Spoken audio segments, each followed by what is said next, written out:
Right guys, friend to all here, and welcome to my Scourge Status build. This build is a 2-farmer build, so it's not that expensive. The weapon itself is researchable in the dojo. I think it's a Tenno lab, but it's definitely one of them rooms in there, and the research requirements are not too expensive, and nor are the build requirements. I've got a bit of gameplay playing as we speak of me using the Scourge on a survival mission with a Grineer. I love this weapon, and I think when you pair it with Harrow, then it is pretty much unstoppable. The status chance on it, if you pair it with gas, is pretty much probably the best elemental that you can use on this weapon, because it just constantly ticks over and keeps stacking that damage, and before you know it, everything's dead in front of you. So please sit back. I'm going to head over to the simulacrum now, and I'm going to show you exactly how strong this weapon is against some high level enemies, and I'm going to show you the secondary fire rate, which I think is a really cool feature of this weapon. So I will catch you in a second over at the simulacrum. Right guys, so I'm in the simulacrum, and I am going to test out the Scourge now against some high level enemies to show you just how deadly this weapon is. So without further ado, let's jump into the build and I'll show you my setup. So this is a 2-farmer build, which is not expensive by any means. I have got a Riven that I've only rolled it 5 times, but I might update the build once I've got a really good Riven, and I'd probably stick it on probably with take one of the 60% elementals off, or change the inflected clip into a D polarity and run with that, but that's going to be at a later date. So first of all, I've put Serration on, which is a plus 165% damage across the board. Split Chamber, which is plus 90% multi-shot. Heavy Caliber, which is plus 165% damage but minus 55% accuracy. The accuracy on the Scourge is pretty good anyway, and it's got the AoE damage from the explosion on impact. So having high accuracy is not really... it benefits the weapon, but it's not a must. So that therefore you can get away with heavy caliber on it. I've gone for infective clip for 90% toxin, speed trigger to get out the damage faster than normal, and then I've gone with 3 60% elementals to get my status chance to 96.9%. I could get the 100% status chance if I took speed trigger off, but I feel like the build works better with the speed trigger on, and then 3 60% elementals. I did test it out with 4, and it just doesn't put the damage down fast enough for my liking. So as you can see, I've got corrosive, gas and cold. I've got corrosive to strip armor, gas to pretty much keep ticking down the life of the enemy, and then cold just to pretty much finish them off. There is a second ability of this weapon, which is a throw, and that's pretty much the stats. So the gas is 12,000. I think that's if you directly hit the enemy with your throw, but I'll show you a great little perk with that fire mode, the throw version. So yeah, let me jump in and we'll spawn in some enemies.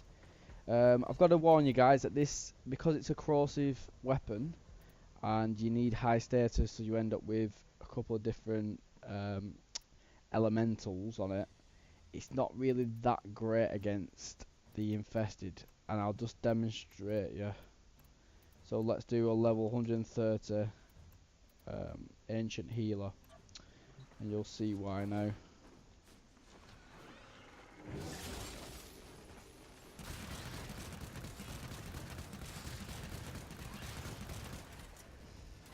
So you can see the gas ticking down. It's not that bad, if I'm honest. It does tick down pretty fast, but I'd expect it to kill that infested a lot faster. So it works better with armoured units, so we'll spawn in an arid heavy gunner at level 130.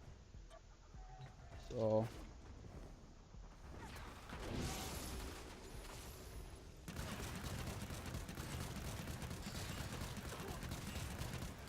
So as you can see, this heavy gunner has got a lot of armor, a lot of health, and once you've got that damage down and that status effect is stacking, then you're just going to keep ripping through with that gas. That's why the gas is so important on this build. So let me just show you against a corrupted bombard at level 130.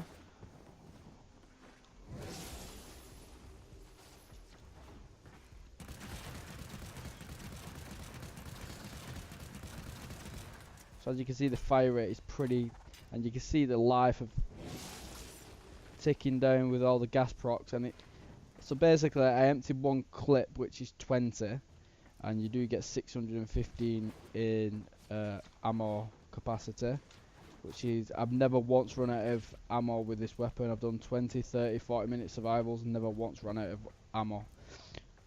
So it's pretty darn good.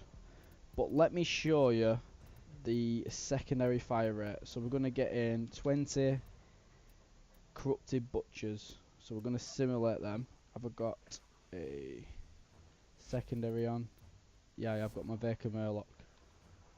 So how it works is, bunch them up a bit. So you press your scroll button down, throw your thing. Do you see that? You don't even have to aim, you will get headshot after headshot. So when it pulses, you'll see that energy around the head and the torso. You just fire within that energy and it will drag the bullets into the head and you will get headshot after headshot. Let me just wait till it pulses again. Oh no, I've actually got it again now. So it does actually turn to you after, I think it's about 3 pulses. But I'm trying my best actually not to aim for a direct headshot. But as you can see, I wasn't aiming for the head there, and it dragged the bullets into the head of the corrupted butcher. Sometimes it doesn't work perfectly, I've got to admit. But it's pretty good, especially if you've got an headshot challenge, or you know, some sort of affinity challenge to getting headshots. You can pretty much get through a headshot challenge quite fast. But overall, I like that feature. If you're coming up against a formidable enemy and you want to take it out with your secondary weapon and just keep hitting headshot after headshot, then that secondary fire rate is for you. What I will say is, using the Scourge with Harrow,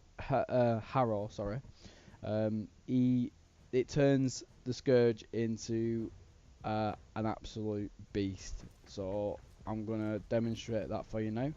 We're gonna spawn in a Corpus enemy, Corpus Tech. You know how formidable these guys are. So we're going to press our number 4 ability, take as much damage as we can. So we've got 30k. So you look at the red crits that you're getting as well there. So pretty much just rip through a level 130 Corpus Tech in quite a fast time. I'm not exactly sure how fast, but you get my drift. But I highly recommend running with gas, corrosive, and cold is probably my go-to on this weapon. So yeah guys, that is my Scourge Status build, 2 former. Hope you enjoyed the video, and I'd like to say thank you for watching, and I will catch you at the next one. So peace out guys.